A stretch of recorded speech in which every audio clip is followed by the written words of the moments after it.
संक्षिप्त शिव पुराण रुद्र संहिता प्रमथ गणों सहित वीरभद्र और महाकाली का दक्ष यज्ञ विध्वंस के लिए प्रस्थान। दक्ष तथा देवताओं को अपशकुन एवं उत्पात सूचक लक्षणों का दर्शन एवं भय होना। ब्रह्मा जी कहते हैं, नारद, महेश्वर के इस वचन को आदर पूर्वक सुनकर के वीरभद्र बहुत संतुष्ट हुए। उन्होंने महेश्वर को प्रणाम किया। तत्पश्चात उन देवादिदेव शूली की उपयुक्त आज्ञा को शिरोधार्य करके वीरभद्र वहां से शीघ्र ही दक्ष के यज्ञ मंडप की ओर चले। भगवान शिव ने केवल शोभा के लिए उनके साथ करोड़ों महावीर गणों को भेज दिया, जो प्रलय अग्नि के समान तेजस्वी थे।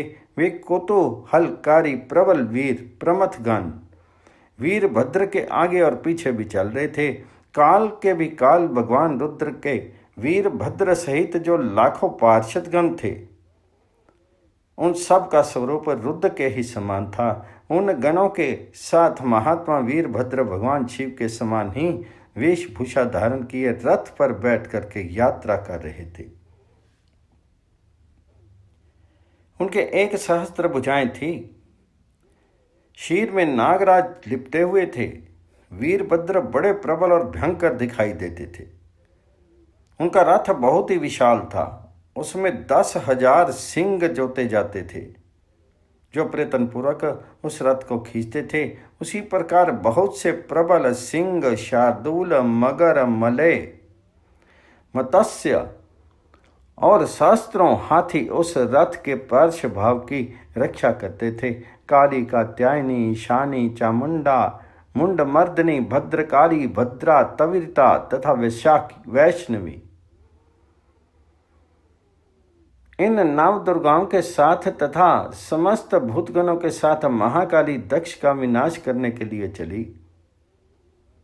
डाकनी, शाकनी, भूत, प्रमथ, गुहक, कुष्मांड, परपट, चटक, ब्रह्म, राक्षस, भैरव तथा क्षेत्रपाल आदि ये सभी वीर भगवान शिव की आज्ञा का पालन एवं द्रव्य दक्ष के यज्ञ का विनाश करने के लिए तुरंत चल दिए। इनके सिवा 64 गणों के साथ योगिनियों का मंडल भी सहसा कुपित होकर दक्ष यज्ञ का विनाश करने के लिए वहां से प्रस्थित हुआ। इस प्रकार कोटि कोटि गण एवं विभिन्न प्रकार के गण अधीश वीरभद्र के साथ चले। उस समय भैरियों की गंभीर ध्वनि होने लगी। नाना प्रकार के शब्द करने वाले शंख बज उठे। भिन्न भिन्न प्रकार की सींगें बजने लगी। महामुनि, सेना सहित वीरभद्र की यात्रा के समय वहां बहुत से सुखद शकुन होने लगे।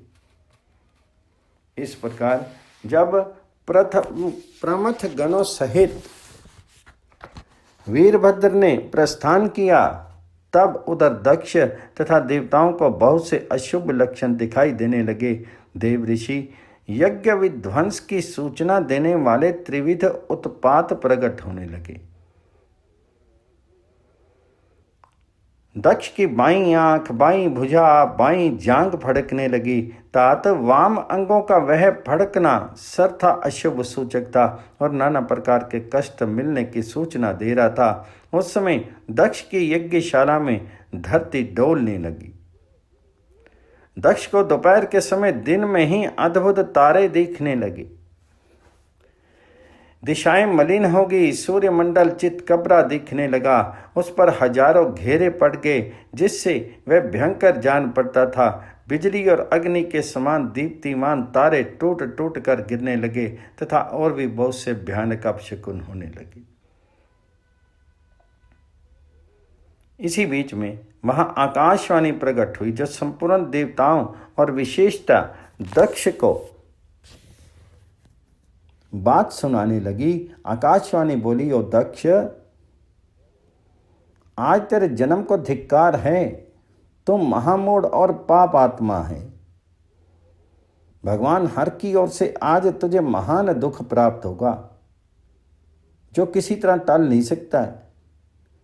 अब यह तेरा अब यहाँ तेरा हाहाकार भी नहीं सुनाई देगा। जो मूढ़ देवता आदि तेरे यज्ञ में स्थित हैं, उनको भी महान दुख होगा, इसमें संशय नहीं। ब्रह्मा जी कहते हैं, मुनि, आकाशवाणी की ये बात सुनकर के और पूर्वोक्त अशुभ सूचक लक्षणों को देख करके दक्ष तथा दूसरे देवता आदि को भी अत्यंत भय उत्पन्न हो गया। उस समय दक्ष मन ही मन अत्यंत व्याकुल होकर कांपने लगे और अपने प्रभु लक्ष्मीपति भगवान विष्णु की शरण में गए।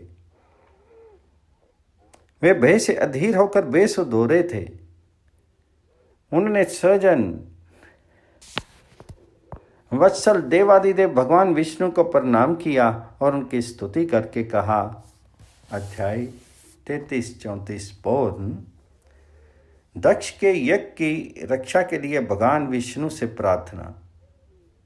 भगवान जी का शिवद्रोह जनित संकट को टालने में अपनी असमर्थता बताते हुए दक्ष को समझाना तथा सेना सहित वीरभद्र का आगमन।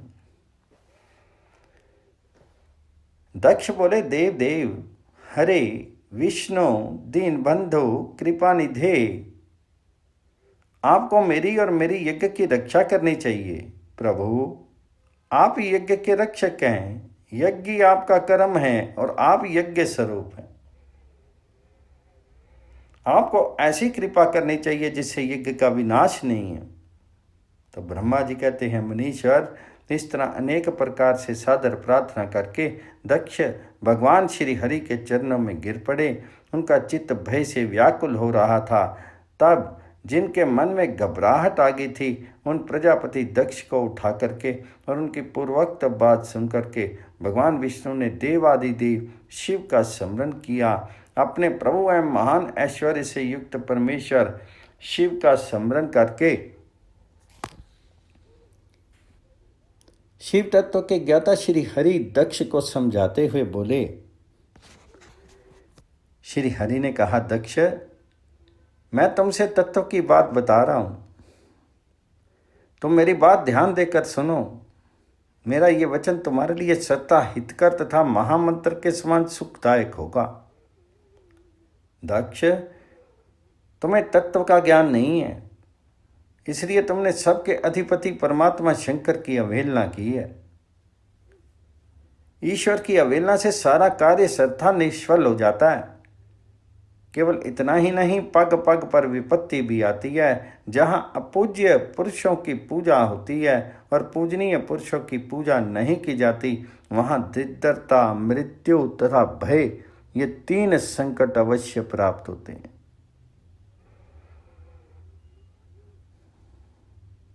इसलिए संपूर्ण प्रयत्न से तुम्हें भगवान वृषभ ध्वज का सम्मान करना चाहिए। महेश्वर का अपमान करने से ही तुम्हारे ऊपर महान भय उपस्थित हुआ है। हम सब लोग प्रभु होते हुए भी आज तुम्हारी दुर्नीति के कारण जो संकट आया है, उसे टालने में सम्मत नहीं है। ये मैं तुमसे सच्ची बात कहता हूँ। ब्रह्मा जी कहते हैं, नारद, भगवान विष्णु का ये वचन सुनकर के दक्ष चिंता में डूब गए। उनके चेहरे का रंग उड़ गया और वे चुपचाप पृथ्वी पर खड़े रह गए। इसी समय भगवान रुद्र के भेजे हुए गण नायक वीरभद्र अपनी सेना के साथ यज्ञ स्थल में जा पहुँचे। वे सब के सब बड़े शूरवीर, निर्भय तथा रुद्र के समान ही पराक्रमी थे। भगवान शंकर की आज्ञा से आए हुए उन गणों की गणना असंभव थी। वे वीर शिरोमणि रुद्र सैनिक जोर जोर से सिंहनाद करने लगे। उनके उस महानाद से तीनों लोक गूंज उठे। आकाश धूल से ढक गया और दिशाएं अंधकार से आवृत हो गई। 7 दीपों से युक्त पृथ्वी अत्यंत भय से व्याकुल होकर के पर्वत, वन और कानों सहित कांपने लगी तथा संपूर्ण समुद्रों में ज्वर आ गया।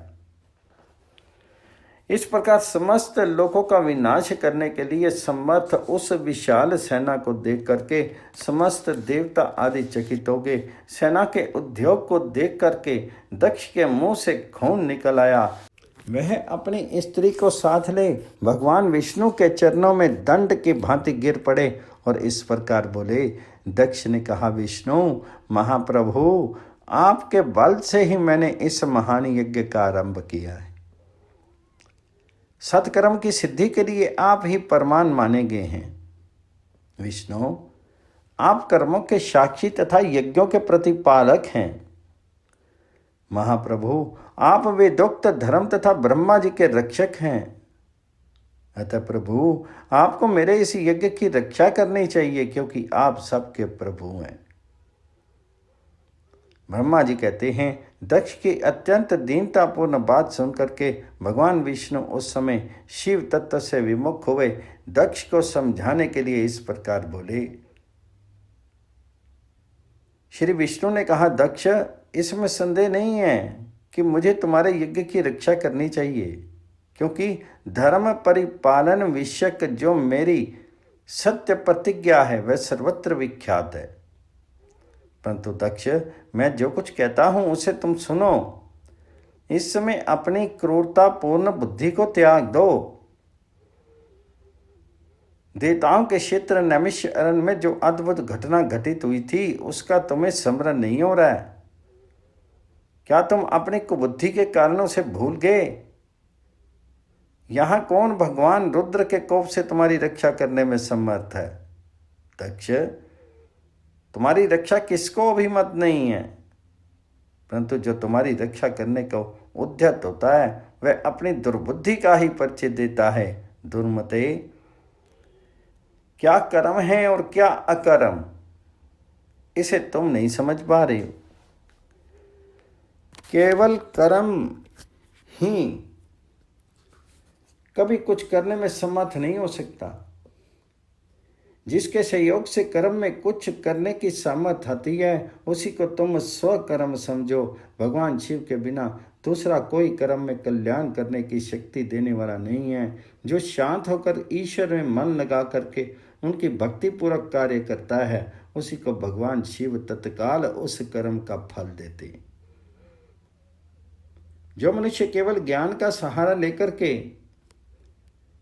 अनिश्वरवादी हो जाते या ईश्वर को नहीं मानते हैं वे शत कोटि कल्पों तक नरक में ही पड़े रहते हैं। फिर वे कर्म पाश में बंधे हुए जीव प्रत्येक जन्म में नरकों की यात्रा भोगते हैं, क्योंकि वे केवल सकाम कर्म के ही स्वरूप का आश्रय लेने वाले होते हैं। ये शत्रुमर्दन वीरभद्र जो यज्ञशाला के आंगन में आ पहुंचे हैं भगवान रुद्र की क्रोध अग्नि से प्रकट हुए हैं। इस समय समस्त रुद्रगणों के नायक ये ही हैं। ये हम लोगों के विनाश के लिए आए हैं, इसमें संशय नहीं है।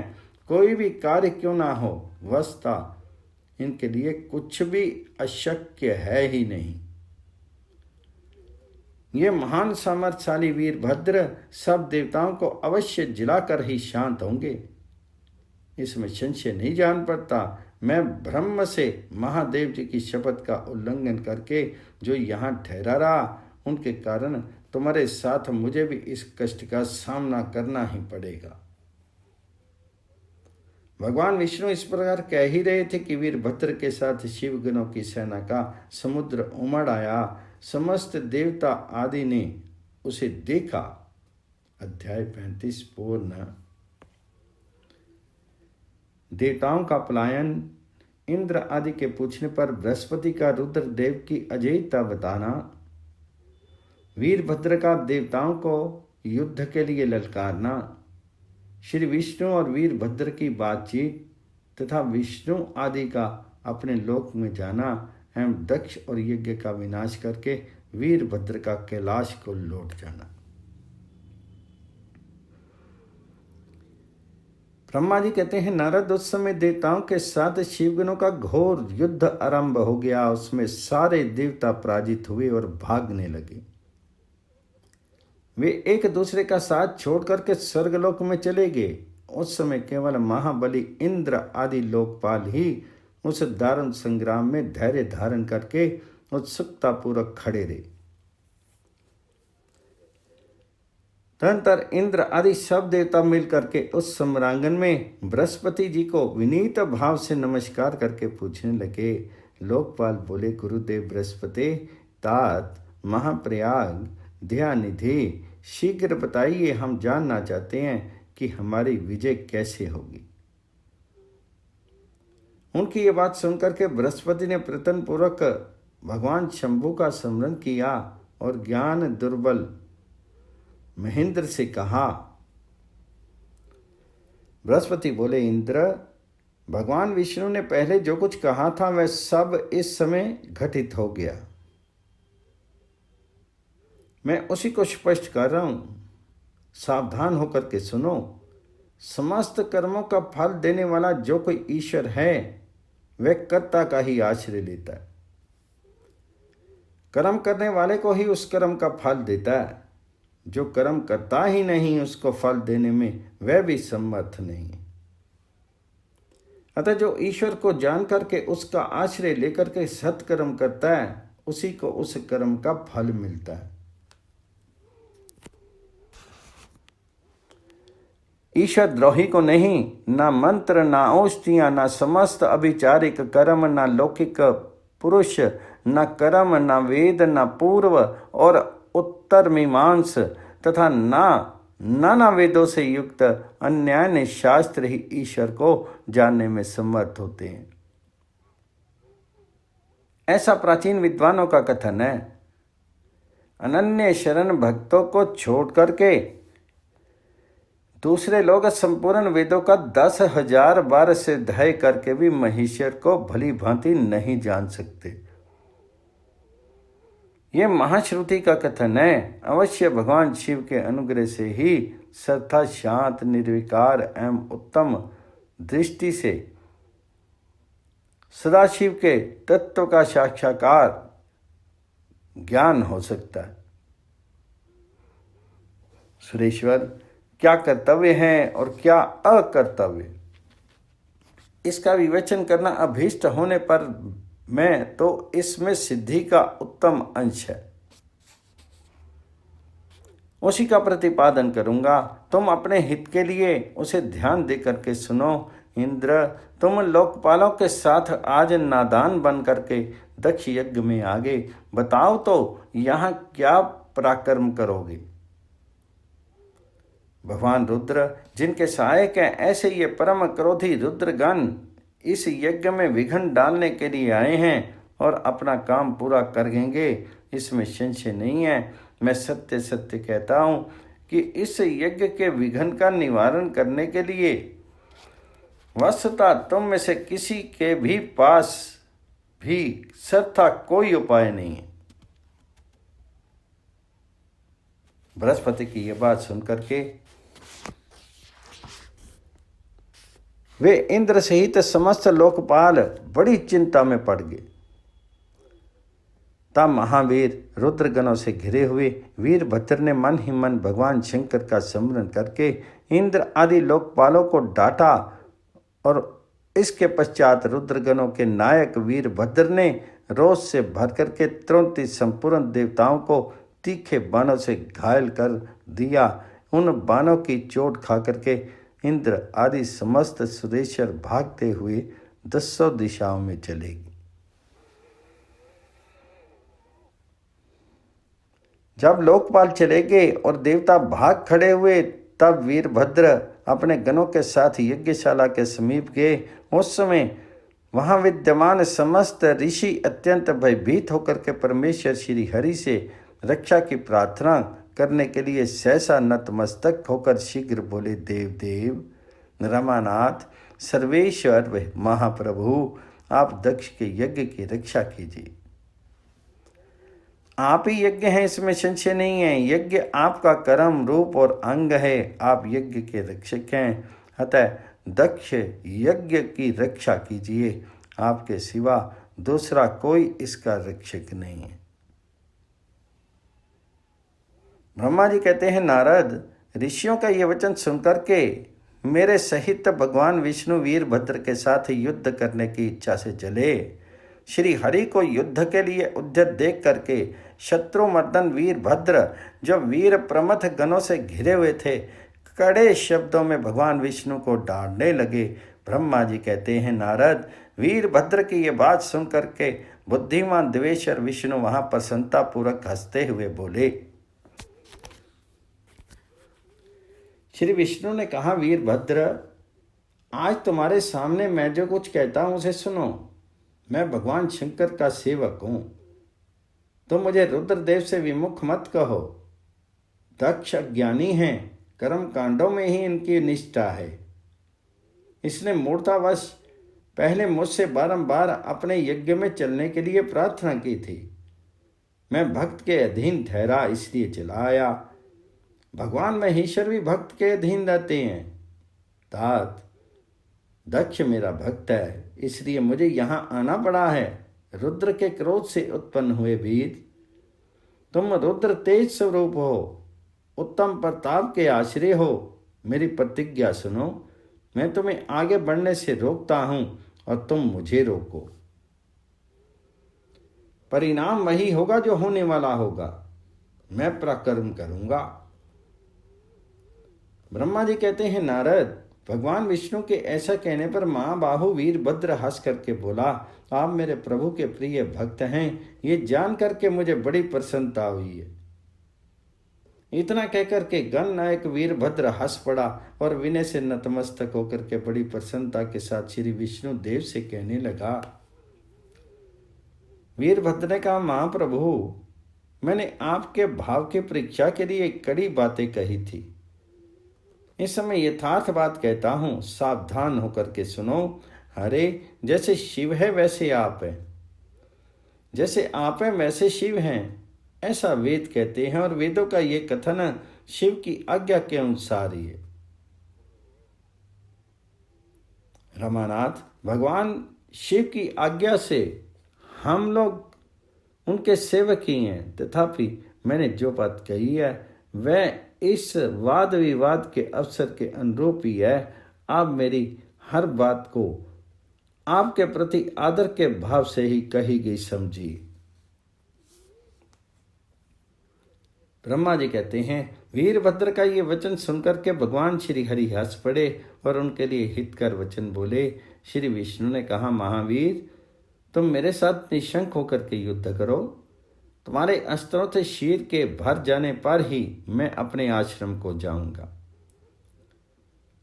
ब्रह्मा जी कहते हैं, ऐसा कहकर के भगवान विष्णु चुप हो गए और युद्ध के लिए कमर कस के डट गए। महाबली वीरभद्र भी अपने गणों के साथ युद्ध के लिए तैयार हो गए। नारद, तदंतर भगवान विष्णु और वीरभद्र में घोर युद्ध हुआ। अंत में वीरभद्र ने भगवान विष्णु के चक्र को स्तंभित कर दिया तथा शांकर धनुष के 3 टुकड़े कर दिए। तब मेरे द्वारा एवं सचती द्वारा बोधित हुए श्री विष्णु ने उस महान गणनायक वीरभद्र को असह्य तेज से संपन्न जान करके वहां से अंतर ध्यान होने का विचार किया। दूसरे देवता भी ये जान गए कि सती के प्रति जो अन्याय हुआ है उसी का ये सब भावी परिणाम है। दूसरों के लिए इस संकट का सामना करना अत्यंत कठिन है। ये जान करके वे सब देवता अपने सेवकों के साथ स्वतंत्र सर्वेश्वर शिव का स्मरण करके अपने अपने लोक को चले गए। मैं भी पुत्र के दुख से पीड़ित हो सत्य लोक में चला आया और अत्यंत दुख से आतुर होके सोचने लगा कि अब मुझे क्या करना चाहिए। मेरे तथा श्री विष्णु के चले जाने पर मुनियों सहित समस्त यज्ञ के आधार रहने वाले देवता शिवगणों द्वारा पराजित होकर के भाग गए। उस उपद्रव को देख करके और उस महामाग का विध्वंस निकट जान करके वह यज्ञ भी अत्यंत भयभीत होके मृग का रूप धारण करके वहां से भागा। मृग के रूप में आकाश की ओर भागते देख करके वीरभद्र ने उसे पकड़ लिया और उसका मस्तक काट डाला। फिर उन्होंने मुनियों तथा देवताओं के अंग भंग कर दिए और भक्तों को मार डाला। प्रतापी मणिभद्र ने भृगु को उठा करके पटक दिया और उसकी छाती को पैर से दबा करके तत्काल उसकी दाढ़ी मोछ नोच ली। चंड ने बड़े वेग से पूछा के दांत उखाड़ लिए, क्योंकि पूर्व काल में जिस समय महादेव जी को दक्ष के द्वारा गालियां दी जा रही थी उस समय वे दांत दिखा दिखा कर हंसे थे। नंदी ने भय को रोषपूर्वक पृथ्वी पर दे मारा और उनकी दोनों आंखें निकाल ली, क्योंकि जब दक्ष शिवजी को शाप दे रहे थे उस समय वे आंखों के संकेत से अपना अनुमोदन सूचित कर रहे थे। वहां रुद्रगण नायकों ने स्वधा, स्वाहा और दक्षिणा देवियों की बड़ी विडंबना दुर्दशा की। वहां जो मंत्र तंत्र तथा दूसरे लोग थे उनका भी बहुत तिरस्कार किया। ब्रह्मपुत्र दक्ष भय के मारे अंतर्वेदी के भीतर छिप गए। वीरभद्र उनका पता लगा करके उन्हें बलपूर्वक पकड़ लाए। फिर उनके दोनों गाल पकड़ करके उन्होंने उनके मस्तक का तलवार से आघात किया, परंतु योग के प्रभाव से दक्ष का सिर अभेद्य हो गया था, इसलिए कट नहीं सका। जब वीरभद्र को ज्ञात हुआ कि संपूर्ण अस्त्र शस्त्रों में इनके मस्तक का भेदन नहीं हो सकता, तब उन्होंने दक्ष की छाती पर पैर रख करके दबाया और दोनों हाथों से गर्दन मड़ोड़ करके तोड़ डाली। फिर शिवद्रोही दुष्ट दक्ष के उस सिर को गणनायक वीरभद्र ने अग्नि कुंड में डाल दिया। तदनंतर जैसे सूर्य और अंधकार राशि का नाश करके उद्याचल पर आरूढ़ होते हैं, उसी प्रकार वीरभद्र दक्ष और उनके यज्ञ का विध्वंस करके कृतकार्य हो गए। तुरंत ही वहां से उत्तम कैलाश पर्वत की ओर चले गए। वीरभद्र को का काम पूरा करके आया देख करके परमेश्वर शिव मन ही मन बहुत संतुष्ट हुए और उन्होंने उन्हें वीर प्रमथ गणों का अध्यक्ष बना दिया। अध्याय 36-37 पौन।